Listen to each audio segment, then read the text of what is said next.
Applause filled Bridgeway Rehabilitation Center as the velvet covering dropped from its new founder's display. Nadine Hollowell lifted her eyes, expecting to see the two names that had stood together for 14 years. Only Everett's was there. She searched the wall until she found her own name on a smaller plaque near the reception desk. Beneath it, her $310,000 investment was described as an early charitable contribution. Around her, people kept clapping. Nadine placed 2 fingers against the plaque and wondered who had decided she had never owned anything at all. Before we go further, stay with that plaque for a moment. Someone had changed the meaning of 14 years while the room applauded. If you value stories about quiet strength and hard truth, subscribe to Tales by Akanji. Now, let's return to Nadine and the question no one wanted to answer. At 59, Nadine had no hunger for spotlights. She had spent most of her life making other people's difficult work possible.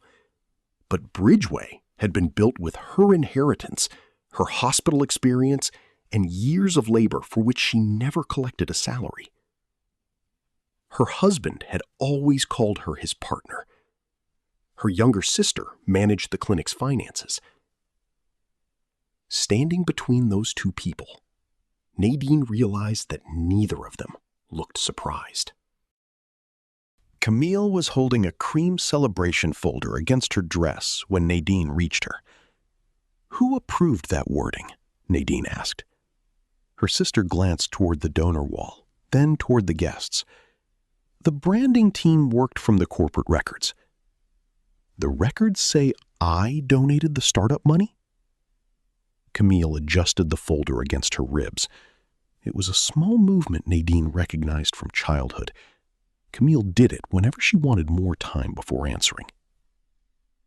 "They use the classifications they are given," she said. "Tonight isn't the place for this." Everett joined them, already holding the glass he would use for his anniversary toast. His smile remained in place, but his voice lowered. "Nadine, it's a display. We'll look at it later." "You saw it before tonight?" He took a breath through his nose. The clinic needed a cleaner founder history. People understand one medical founder better than a complicated explanation. Before Nadine could answer, the event coordinator touched Everett's elbow. He walked toward the microphone, beneath the illuminated panel bearing only his name. Camille did not follow him immediately. She looked at Nadine and said, "The wall reflects what's official." Then she joined the applause. Nadine stayed beside the donor plaque as Everett began telling the room how Bridgeway had started. After the last guest left, Nadine walked to the original wing of the clinic. An old construction photograph still hung near the staff entrance. In it, she and Everett stood inside a bare room with exposed pipes above them and plaster dust on their shoes. Everett had wanted a clinic where discharged patients could continue treatment without being lost between hospital departments. Nadine had understood the idea because she had spent 22 years managing those departments. Her mother's estate paid the building deposit and most of the renovations. Nadine negotiated the lease conversion, hired the first office staff, and persuaded 3 hospitals to send Bridgeway its earliest referrals. Everett treated patients. She built the system around him. Camille came later. Nadine had helped pay the final year of her accounting program, given her a spare room after her divorce, then recommended her when Bridgeway needed a financial administrator. Everett found Nadine studying the photograph. He loosened his tie, as though the evening had merely tired him. "You know what you did here," he said. "Do the records know?" His expression hardened briefly. "Don't turn marketing language into a crisis." Nadine removed the photograph from its hook and wiped a line of dust from the glass. "I want the current capitalization records tomorrow." Everett looked toward the dark reception area before answering. asked Camille. That was when Nadine understood he had no intention of correcting the wall. Watch this carefully. Nadine wasn't asking to be celebrated. She was asking them not to erase what they knew she had built. Choosing humility is not the same as agreeing to disappear. Camille made her wait until late afternoon.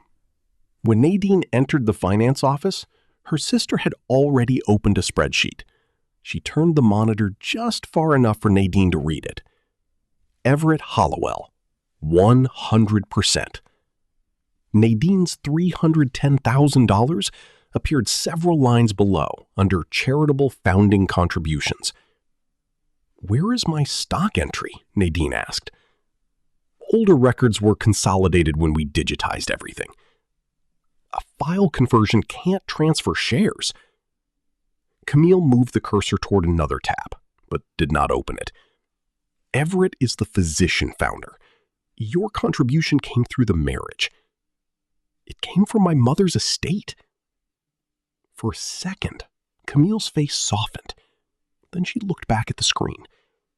"You benefited from Bridgeway for 14 years, Nadine. No one is denying that."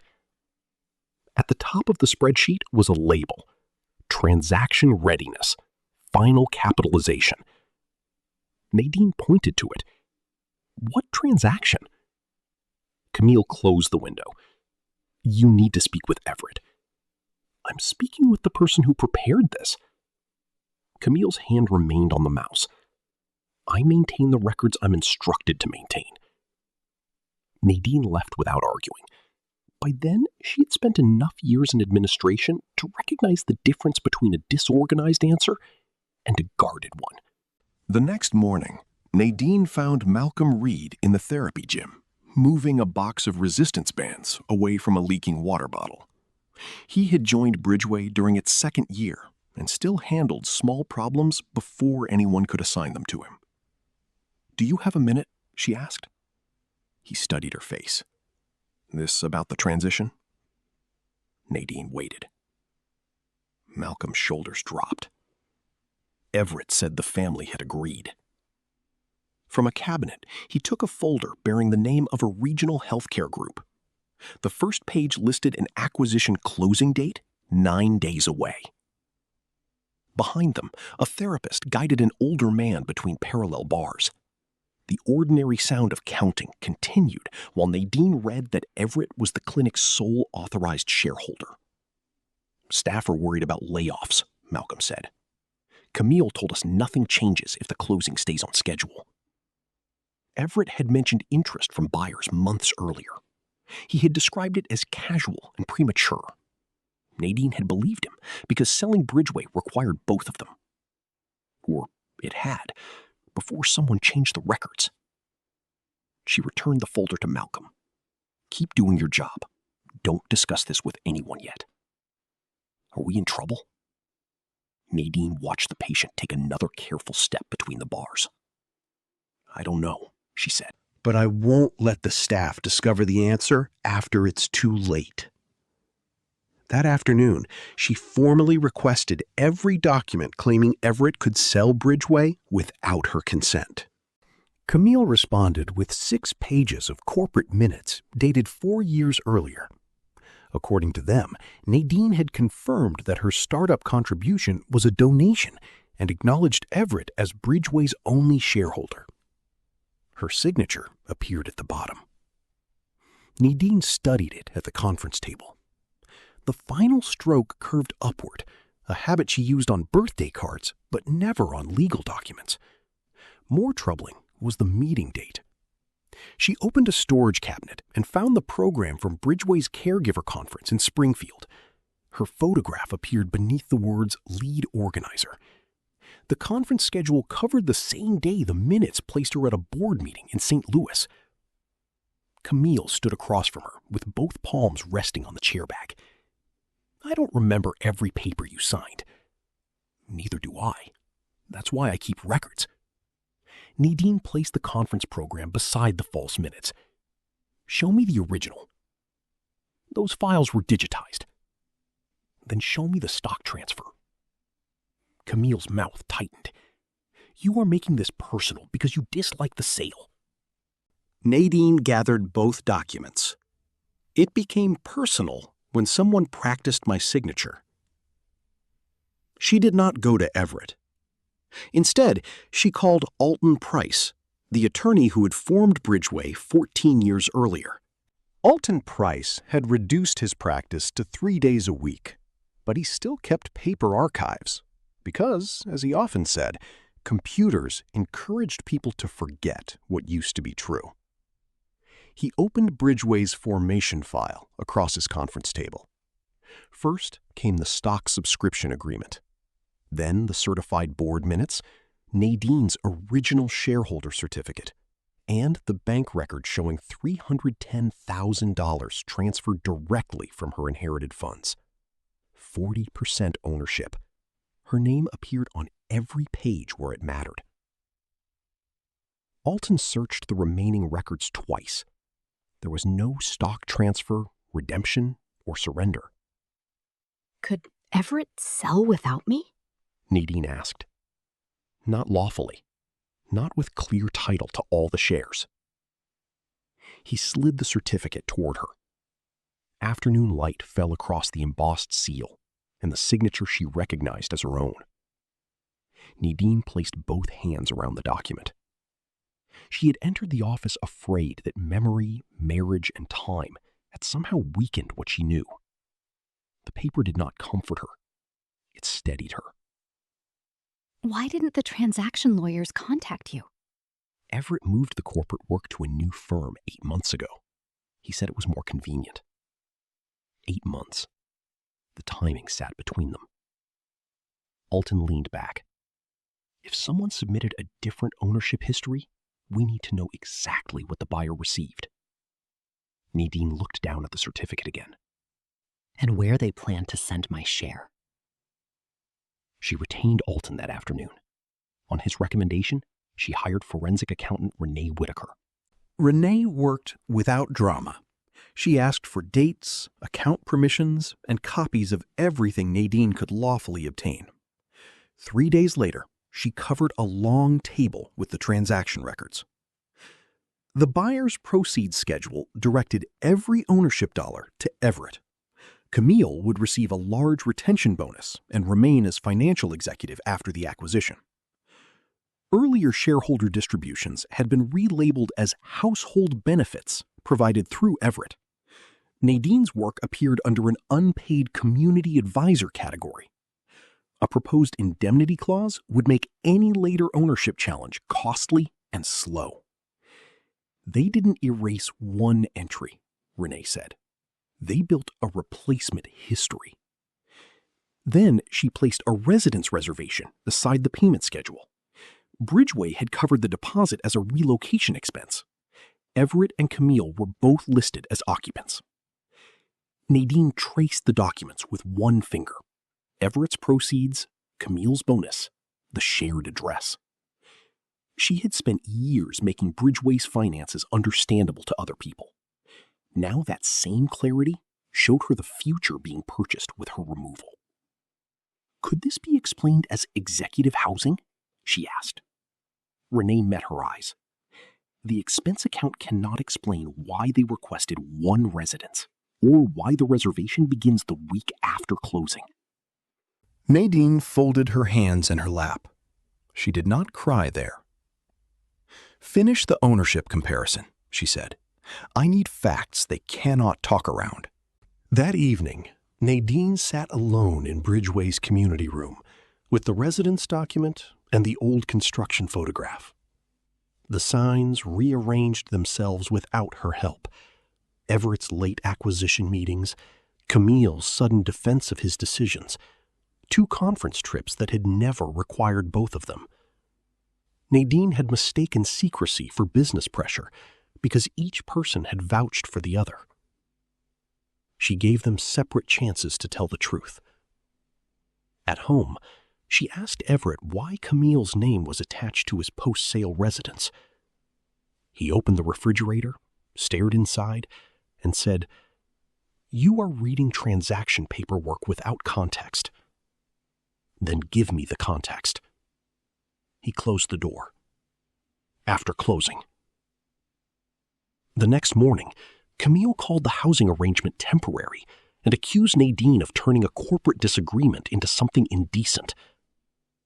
Neither asked how Nadine felt. Both asked which records she had seen. You might want to pay attention here. Neither of them asked how Nadine was holding up. They only wanted to know which records she had seen.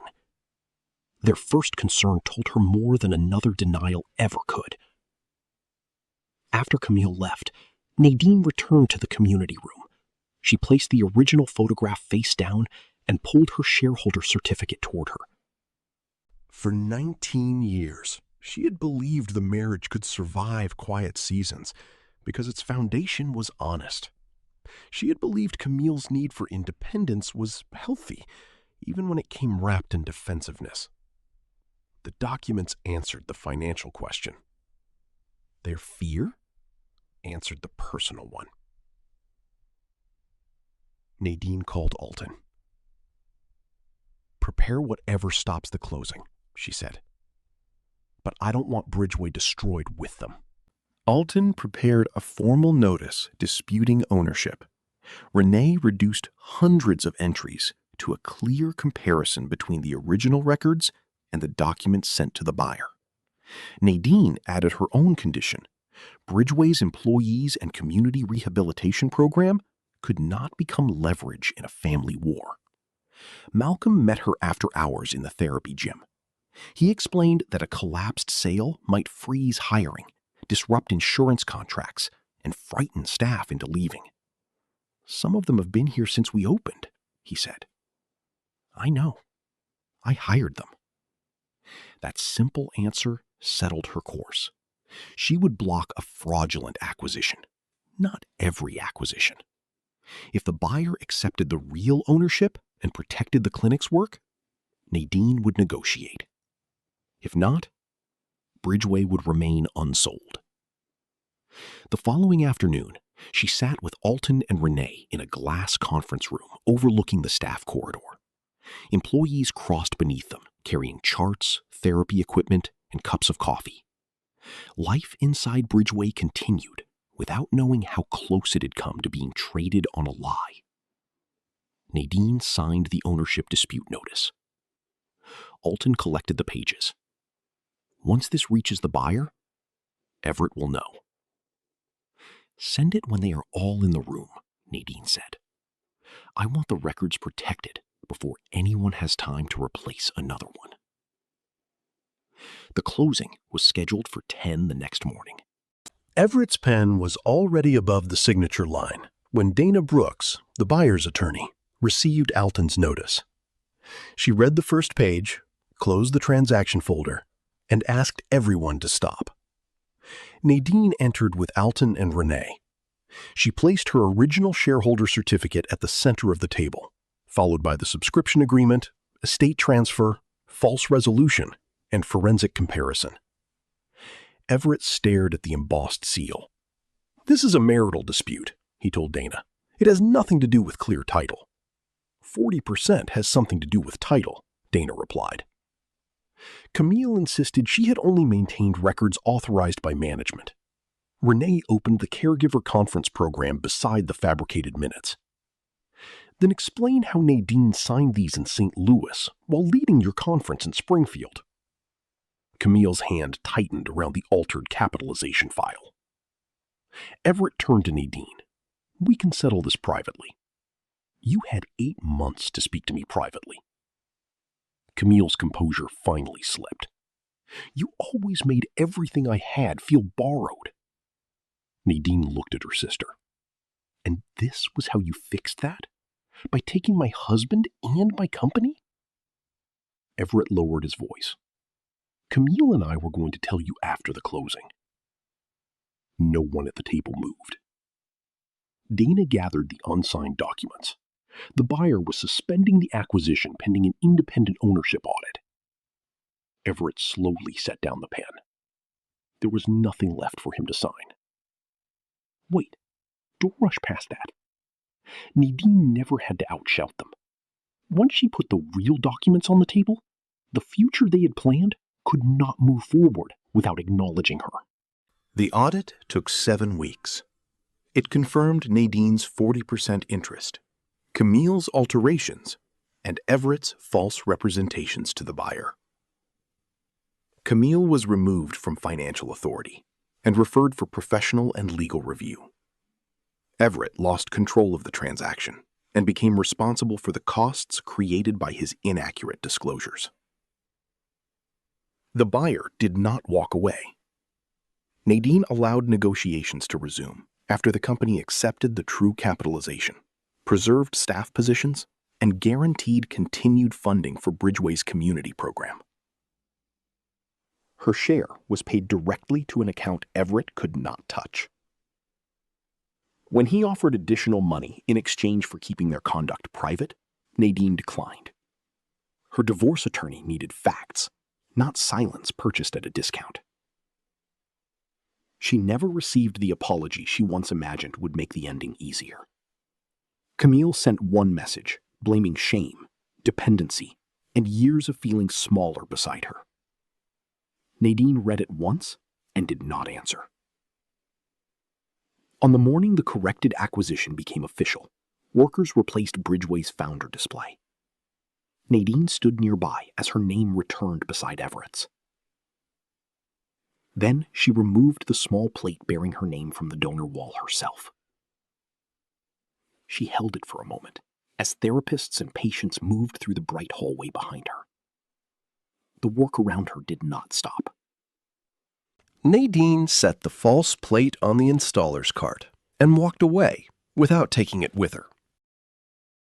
Nadine had never regretted giving her money, labor, or love. What changed was her willingness to let generosity be used as evidence that she owned nothing. The restored wall told the truth about Bridgeway, but she no longer needed a plaque to tell her who she was. She had protected the clinic, secured her future, and left 2 relationships that required her to remain useful but invisible. By the time Nadine stepped into the morning light, she understood that humility should never turn a person into a footnote in the life they helped build. What stays with me about Nadine is the way she chose to fight. She could have let her anger destroy everything connected to the betrayal, but she didn't. She protected what was hers while remembering that the workers and patients had done nothing wrong. That touched me because kind people often feel guilty when they finally draw a line.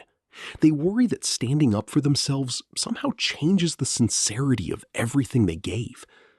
But generosity does not mean giving other people permission to erase you.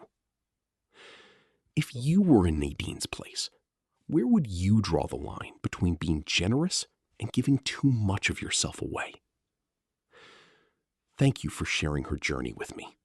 May the people you love honor what you bring into their lives, and may you always feel free to protect what you have worked so hard to build.